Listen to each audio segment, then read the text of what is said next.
মুখ্যমন্ত্রী দক্ষতা প্রসঙ্গে স্বাস্থ্যক্ষেত্রে কর্মসংস্থানের জন্য সুদূর জাপানে পাড়ি জমাচ্ছেন রাজ্যের ছেলেমেয়েরা।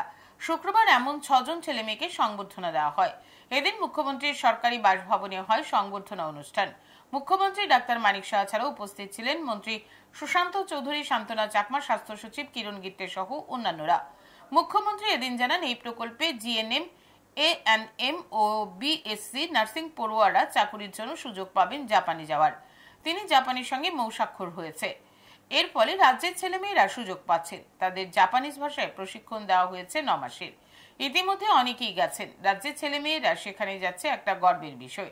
সেবামূলক কাজ অত্যন্ত গর্বের, এর থেকে ভালো কিছু আর হতে পারে না।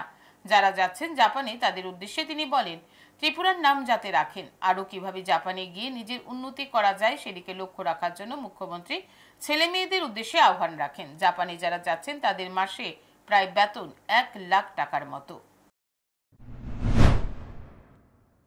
তো আমাদের এই প্রকল্পের মাধ্যমে যে আমরা জাপানের সাথে যে আমরা মুভ হয়েছে, গভর্নমেন্ট অফ ইন্ডিয়ার সাথে আছে, তো আমাদের ছেলে মেয়েরা সেখানে যাচ্ছে, আমাদের গর্বের বিষয়।